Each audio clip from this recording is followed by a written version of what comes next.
Hello my dear student, welcome to my YouTube channel Shiksha with Asha. आज मैं आप सभी को एनसीईआरटी सीरीज़ की क्लास 6 से लेकर 12 तक ज्योग्राफी कवर करवाने जा रही हूँ, जिसमें आज हम पढ़ेंगे चैप्टर नंबर 6 के बारे में। 7th क्लास के चैप्टर नंबर 6 के बारे में पढ़ने जा रहे हैं, जिसका नाम है प्राकृतिक वनस्पति या वन्य जीवन। तो आइए इसके बारे में जानकारी प्राप्त करते हैं कि प्राकृतिक वनस्पति तथा वन्य जीवन क्या है। तो सलीमा अपने ग्रीष्म शिविर से बहुत उत्साहित थी, बहुत खुश थी। उसने अपने सहपाठियों के साथ वह हिमाचल प्रदेश में मनाली देखने गई। उसे सब स्मरण था, मतलब उसको सब कुछ याद था कि जब जैसे जैसे चढ़ाई पर जा रही थी तो वह स्थलीय कीर्ति एवं प्राकृतिक वनस्पति के बदलते रूपों को देखकर इतनी हैरान हो रही थी कि गिरिपाद में स्थित एक साल एवं सागवान के घने वन धीरे धीरे अदृश्य हो जा रहे थे। मतलब जो वहाँ पे वन थे वो भी सारे अदृश्य, मतलब गायब होते जा रहे थे। पर्वत की ढलानों पर पतली नुकीली पत्तियां तथा शंकुआकार विताने लंबे वृक्ष दिखने लगे थे। खाली वहाँ पे लंबे वृक्ष दिखने लगे थे। इससे पता चलता है कि वहाँ पर शंकुधारी वृक्ष थे।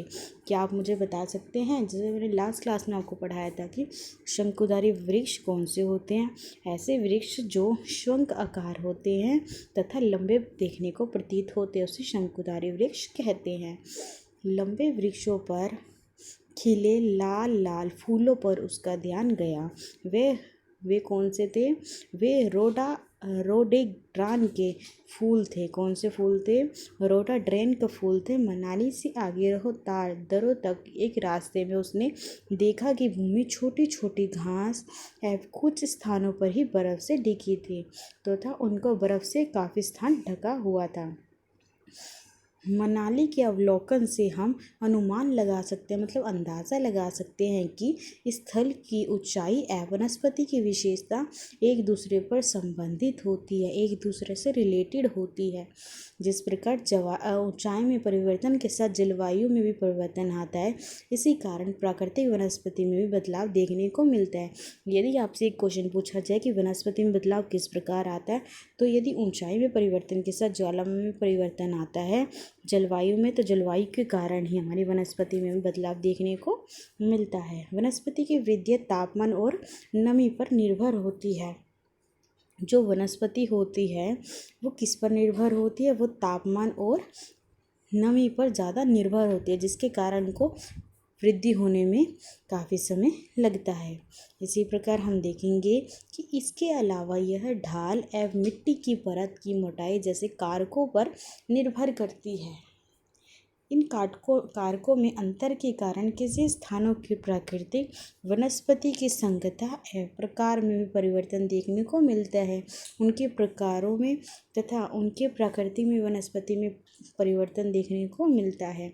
आमतौर पर ये प्राकृतिक वनस्पति को निम्न 3 मुख्य श्रेणियों में बांटा गया है। क्या आप बता सकते हैं वनस्पति कितनी मुख्य श्रेणियों में बटी हुई है? वह 3 प्रकार की मुख्य श्रेणियों में बांटा गया है। फर्स्ट है वन। वन क्या होते हैं? वन पेड़ पौधों को कहते हैं जो वृक्षों के लिए उपयुक्त तापमान एवं परिपूर्ण वर्षा वाले क्षेत्र में उगते हैं। इन कारकों के आधार पर संघनन एवं खुले वन विकसित होते हैं। यहाँ पर अलग अलग खुले प्रकार के वन पाए जाते हैं। ठीक है बच्चों, तो नेक्स्ट देखते हैं हम इसमें आओ करके कुछ सीखे। क्या आप पता कर सकते हैं या बता सकते हैं कि चढ़ाई के साथ सलीमा ने प्राकृतिक वनस्पति में क्या क्या परिवर्तन देखा? जिस प्रकार मैंने अभी आपको बताया है, हिमालय में गिरिपाद से लेकर ऊंचाई तक सलीमा ने किस प्रकार की वनस्पति देखी, तो इसका आप आंसर कमेंट बॉक्स में बताएंगे। सलीमा की तरह जब आप किसी एक नए स्थान पर जाते हैं तो वहाँ पाई जाने वाली विभिन्न प्रकार की प्राकृतिक वनस्पति पर ध्यान दें एवं उन कारकों पर विचार करें। वो किस प्रकार की वनस्पति है तथा किस जलवायु में वो उगती है। वृक्षों की कटाई, चराई, नकदी फसलों की खेती, निर्माण कार्य आदि के रूप में उस क्षेत्र में अगर कोई मानव हस्तक्षेप हुआ है तो उसे भी लिखिए कि किस प्रकार का वहाँ पर वनस्पति पाई जाती है। सेकेंड वनस्पति है हमारी घास स्थल की वनस्पति होती है। किस प्रकार की होती है बच्चों? घास स्थल की वनस्पति पाई जाती है, जो मध्य वर्षा वाले क्षेत्र में विकसित होती है। जो कम वर्षा वाले क्षेत्र में विकसित होती है उसे घास स्थल कहते हैं।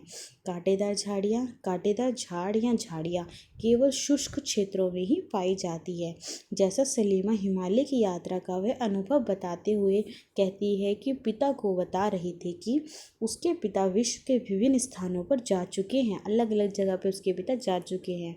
उन्होंने सलीमा के विभिन्न महाद्वीपों के विभिन्न भागों में पाए जाने विभिन्न प्रकार की वनस्पति के बारे में बताया है।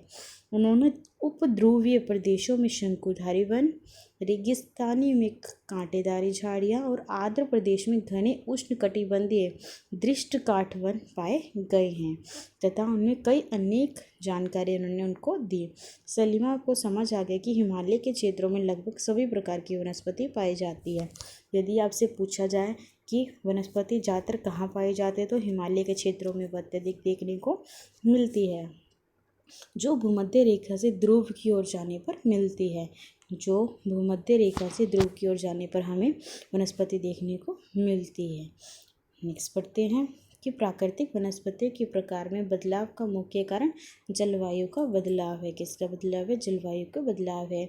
आइए हम विश्व के विभिन्न प्रकार की वनस्पति, उनके गुण और उनके प्रवास करने वाले वन्य जीवों की जानकारी प्राप्त करते हैं। तो सबसे पहले हम पढ़ेंगे, इससे पहले हम ये क्या आप जानते हैं, ये पढ़ेंगे कि ब्राज़ील के उष्णकटिबंधीय सदाबहार वन जो कभी भी अपनी पत्तियां गिरा देते हैं, उनके विशाल की ये पृथ्वी के फेफड़ों की तरह प्रतीत होते हैं कि ये एक प्रकार के पृथ्वी के फेफड़े हैं। क्या आप बता सकते हैं क्यों? तो इसका आंसर आप देंगे कि वो हमेशा सदाबहार वन हमेशा उष्णकटिबंधीय में पाए जाते हैं। वन के बारे में पढ़ेंगे। वन कहाँ के वन के बारे में पढ़ेंगे बच्चों? हम पढ़ेंगे वन के बारे में उष्णकटिबंधीय सदाबहार वन। इन वनों को उष्णकटिबंधीय वर्षा वन भी कहते हैं। क्या कहते हैं? उष्णकटिबंधीय वर्षा वन के नाम से भी जाना जाता है। ये घने वन भूमध्य रेखा एवं उष्णकटिबंधीय के पास पाए जाते हैं। ये क्षेत्र गर्म होते हैं एवं पूर्व वर्षा यहाँ अत्यधिक वर्षा होती है तथा यहाँ पर लगातार वर्षा होती है, क्योंकि यहाँ का मौसम कभी भी शुष्क नहीं होता, कभी भी गर्मी यहाँ पर ज़्यादा नहीं पड़ती, इसलिए यहाँ के पेड़ों की पत्तियाँ पूरी तरह नहीं झड़ती है और ना यहाँ की पेड़ पत्तियाँ अपने पत्तियाँ झाड़ते हैं तथा इसलिए इन्हें सदाबहार वन कहते हैं, जो सदा के लिए एक जैसे रहते हो। ठीक है बच्चों, तो आपसे ये क्वेश्चन यही पूछ सकते हैं कि सदाबहार वन किन्हें कहते हैं। ठीक है, काफ़ी घने वृक्षों की मोटी वितान के कारण दिन के समय भी सूर्य का प्रकाश वन के अंदर तक नहीं पहुंच पाता। आमतौर पर यह दृढ़ काष्ठ वृक्ष जैसे रोजवुड, आबनूस, महोगनी आदि में पाए जाते हैं। ये किस प्रकार के वृक्ष होते हैं जो सदाबहार रहते हैं? उनके उदाहरण हैं काष्ठ वृक्ष जैसे रोजवुड, आबनूस, महोगनी। तो ये वृक्ष यहाँ पर पाए जाते हैं। क्या आपने एनाकोंडा के बारे में जानते हैं? एनाकोंडा विश्व का सबसे बड़ा सांप है जो उष्णकटिबंधीय वर्षावन में पाया जाता है। यह मगर जैसे बड़े जानवर को भी मारकर खा जाता है। तो सबसे इम्पोर्टेंट क्वेश्चन एक बनता है कि एनाकोंडा कहाँ पाया जाता है? ये विश्व का सबसे बड़ा सांप है और ये उष्णकटिबंधीय वर्षावन में पाया जाता है। नेक्स्ट स्टेप हमारा कि भारत में शीतोष्ण सदाबहार एवं शीतोष्ण पर्णपाती वन कहाँ पाए जाते हैं? उन राज्यों के नाम बताएं। भारत में अत्यधिक किस प्रकार के वन पाए जाते हैं? आइए जानकारी प्राप्त करते हैं कि जो उष्णकटिबंधीय पर्णपाती वन होते हैं वो अक्सर उष्णकटिबंधीय पर्णपाती वन मानसूनी वन होते हैं। ठीक है, जो भारत, उत्तरी ऑस्ट्रेलिया एवं मध्य अमेरिका के बड़े हिस्सों में पाए जाते हैं। कहाँ पाए जाते हैं उष्णकटिबंधीय पर्णपाती वन? भारत, उत्तरी ऑस्ट्रेलिया, मध्य अमेरिका में देखने को मिलते हैं। इन क्षेत्रों में मौसमी परिवर्तन भी होते हैं। मौसम के अनुसार ये परिवर्तन देखने को मिलते हैं। जब संरक्षित रखने के लिए शुष्क मौसम में यहाँ के वृक्ष पत्तियाँ झाड़ देते हैं। इन वनों में पाए जाने वाले काष्ठ वृक्षों में साल, सागवान, नीम तथा शीशम है। ठीक है, ऐसे वन जो मौसम में यहाँ के वृक्ष पत्तियाँ झाड़ते हैं उनके नाम क्या है? साल, सागवान, नीम तथा शीशम है। दृढ़ काष्ठ वृक्ष फर्नीचर, यातायात, निर्माण सामग्री बनाने के लिए बहुत उपयोगी होते हैं। इन प्रदेशों में आमतौर पर पाई जाने वाले जानवर जैसे बाघ, शेर, हाथी, गोल्डन लंगूर, बंदर आदि सम्मिलित हैं। यहाँ पे आपको देखने के लिए मिलेंगे। तो आइए इसके बारे में और जानकारी देखते हैं कि शीतोष्ण सदाबहार वन किसे कहते हैं। शीतोष्ण सदाबहार वन मध्य अक्षांश के तटीय प्रदेशों में स्थित है। कहाँ पे स्थित है? ये तटीय प्रदेशों में स्थित है। ठीक है, ये सामान्यतः महाद्वीपों के पूर्वी किनारों पर पाए जाते हैं। कहाँ पाए जाते हैं? पूर्वी किनारों पर पाए जाते हैं। जैसा कि उष्ण पूर्व अमेरिका, दक्षिण चीन एवं दक्षिण पूर्व ब्राज़ील में देखने को मिलते हैं। यहाँ बांज, चीड़, यूकैलिप्टस जैसे दृढ़ मतलब कठोर एवं मुलायम दोनों प्रकार के पेड़ आपको यहाँ पर देखने को मिलेंगे। जैसा कि चित्र में बता रखा है कि शीतोष्ण सदाबहार वन। ठीक है, नेक्स्ट है अब हमारा शीतोष्ण पर्णपाती वन के बारे में अब जानते हैं हम। शीतोष्ण पर्णपाती वन उच्च अक्षांश की ओर बढ़ने पर अधिक शीतोष्ण पर्णपाती वन मिलते हैं। ठीक है, ये उत्तरी पूर्व अमेरिका में, चीन में, न्यूजीलैंड में, चिली एवं पश्चिमी यूरोप के तटीय प्रदेशों में पाए जाते हैं। तो आपसे क्वेश्चन पूछते हैं कि शीतोष्ण पर्णपाती वन कहाँ पाए जाते हैं? तो वह चीन, अमेरिका, न्यूजीलैंड, चिली एवं पश्चिमी यूरोप के तटों में पाए जाते हैं। ये अपनी पत्तियां शुष्क मौसम में झाड़ देते हैं। क्या कहते हैं? शुष्क मौसम में ही झाड़ देते हैं। ये कौन से पेड़ हैं? बांज, ऐश, बीच आदि ये पेड़ों के नाम हैं। हिरन, लोमड़ी, भेड़िया यहाँ के आम जानवर हैं। फिजेंट तथा मोनाल जैसे पक्षी भी यहाँ पर पाए जाते हैं। तो आपसे एक क्वेश्चन ये भी पूछ सकते हैं कि फिजेंट तथा मोनाल जो पक्षी है वो कहाँ देखने को मिलते हैं? तो वह आपके शीतोष्ण पर्णपाती वन में देखे जा सकते हैं। फिजेंट ये पक्षी होता है तथा मोनाल इस प्रकार का पक्षी होता है जो ब्लू कलर का दिखने को मिलता है। तो आइए हम भूमध्य वनस्पति के बारे में जानकारी प्राप्त करें कि भूमध्य वनस्पति क्या है। आप जान चुके हैं कि महाद्वीपों के उत्तरी पूर्व किनारों के अधिकांश भाग में शीतोष्ण सदाबहार वन पर्णपाती पेड़ों से ढके होते हैं। उत्तरी पूर्वी में तथा महाद्वीपों के पूर्व में यह शीतोष्ण सदाबहार वन और पर्णपाती वन देखने को मिलते हैं। महाद्वीपों के पश्चिमी एवं दक्षिणी पश्चिमी किनारे भिन्न हैं। यहाँ भूमध्य सागरीय वनस्पति पाई जाती है। ये अधिकतर यूरोप, अफ्रीका एवं एशिया की भूमध्य सागर के समीप वाले प्रदेशों में पाई जाती है, इसलिए इसका ये नाम पड़ा है। ठीक है, तो अगर आपसे पूछा जाए कि भूमध्य सागर के समीप वाले प्रदेशों में यह पाई जाती है। नेक्स्ट है, ये वनस्पति भूमध्य सागर के बाहरी प्रदेशों जैसे संयुक्त राज्य अमेरिका के कैलिफोर्निया, दक्षिण पश्चिमी अफ्रीका, दक्षिण पश्चिमी तथा दक्षिण अमेरिका और दक्षिण पश्चिम में यह देखने को मिलते हैं।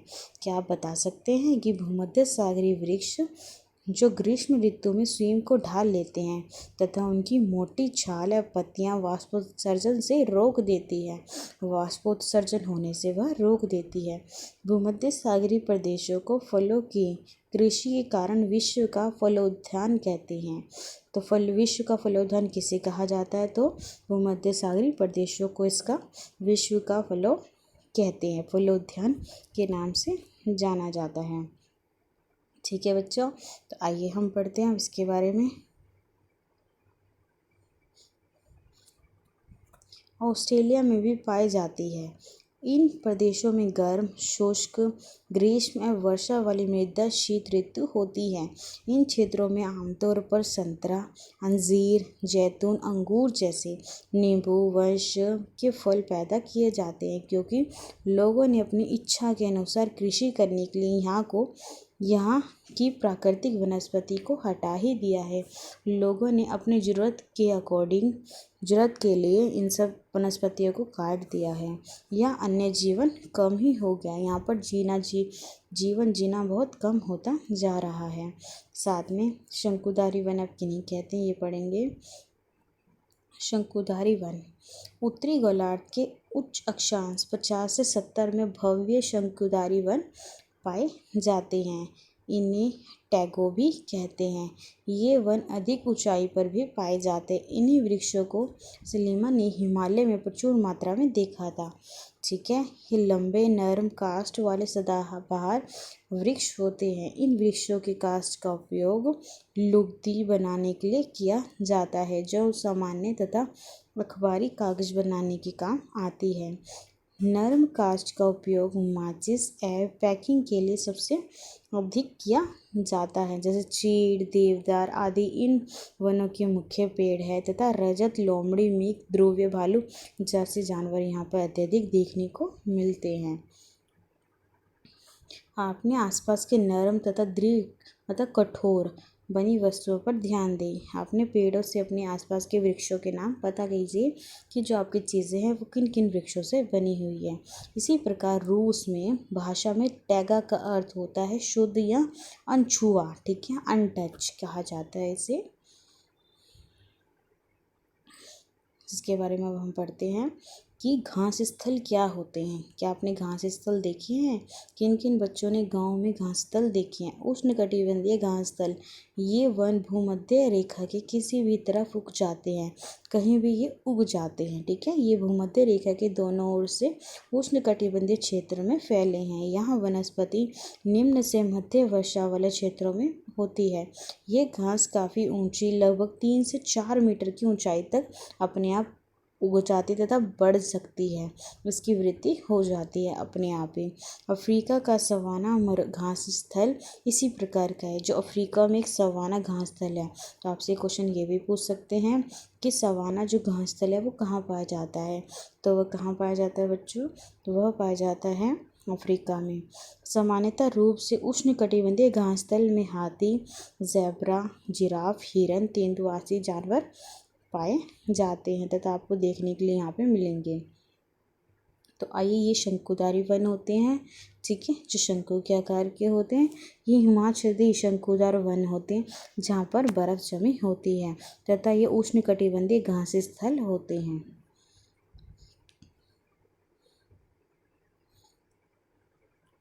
शीतोष्ण घास स्थल ये मध्य अक्षांश क्षेत्रों और महाद्वीपों के भीतर वाले भागों में पाई जाती है।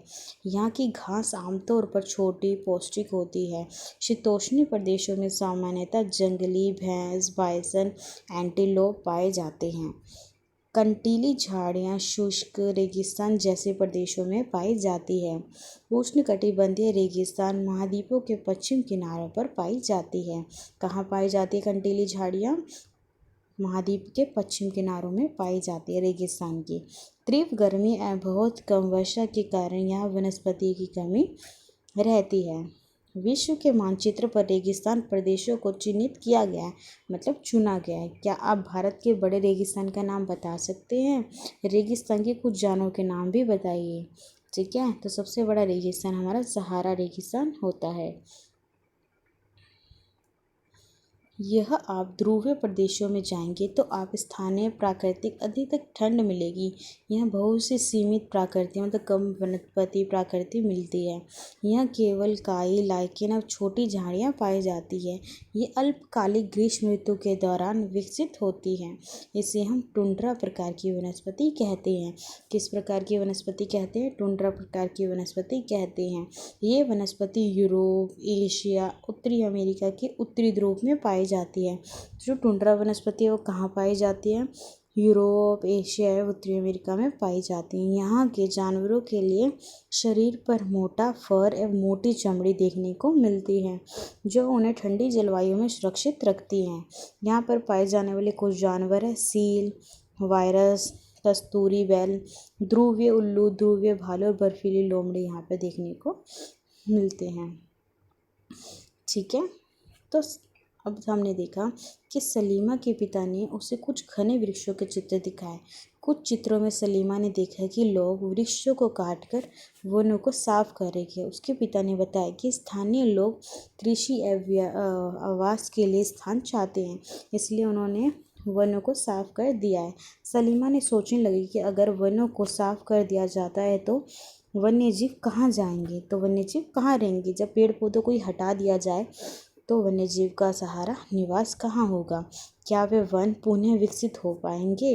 अगर लोग इसी प्रकार पेड़ों को काटते रहेंगे तो भविष्य में पर्याप्त ऑक्सीजन, जलवायु, लकड़ी, फल, मेवे आदि कहाँ से उनको प्राप्त होंगे, जो कि हमें वनों से प्राप्त होते हैं। क्या आप सलीमा से सहमत हैं। अपने दोस्तों के साथ वनस्पति और प्राणी जगत की विविधता में हो रही कमी पर चर्चा करें, उनके संरक्षण के मतलब उनके बचाव के लिए उपाय देखें। क्या आप जानते हैं कि विभिन्न प्रदेशों में घास स्थल विभिन्न नामों से जाने जाते हैं। उष्णकटिबंधीय घास स्थल, तो ये सबसे इम्पोर्टेंट क्वेश्चन है, अक्सर एग्जामों में पूछा जाता है कि पूर्वी अफ्रीका में सवाना घास स्थल पाया जाता है। और कंपोज कहाँ पाया जाता है, ब्राज़ील में पाया जाता है। लानोस कहाँ पाया जाता है, वो वेनेजुला में देखने को मिलता है। इसी प्रकार सबसे इम्पोर्टेंट क्वेश्चन है कि पैम्पास कहाँ देखने को मिलता है, तो वह अर्जेंटीना में देखने को मिलता है। और पियरी कहाँ पाई जाती है, आप बताएंगे मुझे कि पियरी उत्तरी अमेरिका में देखने को मिलती है। इसी प्रकार वेल्ड दक्षिण अफ्रीका में देखने को मिलता है, और स्टेपी मध्य एशिया में देखने को मिलती है, और डॉन ऑस्ट्रेलिया में देखने को मिलता है। तो आइए अब एनसीईआरटी के क्वेश्चन के बारे में जानकारी हासिल करें। क्या आप बता सकते हैं कि आपको इस चैप्टर में यदि आपको कोई भी डाउट हो तो कमेंट बॉक्स में आप बता सकते हैं। आइए हम अभ्यास के क्वेश्चन के बारे में जानकारी प्राप्त करेंगे। सबसे फर्स्ट क्वेश्चन है हमारा, और ये देखते हैं फर्स्ट क्वेश्चन की ओर चलते हैं कि वनस्पतियों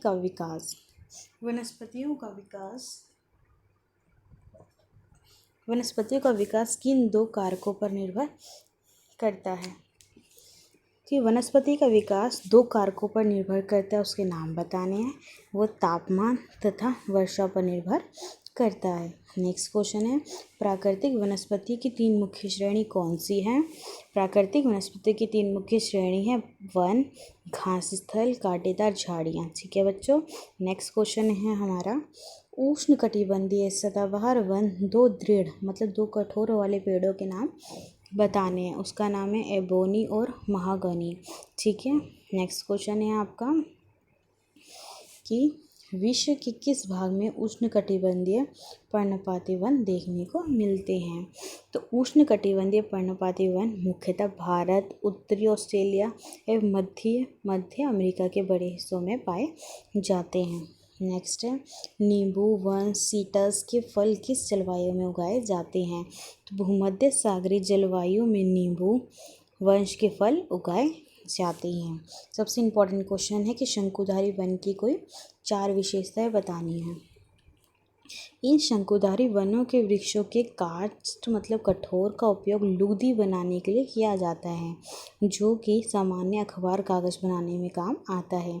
नरम काष्ठ का उपयोग माचिस और पैकिंग के लिए बक्से बनाने में किया जाता है। रजत लोमड़ी, मिक, ध्रुवीय भालू जैसे जानवरों के शरण स्थल है जहाँ पे जानवर रहते हैं।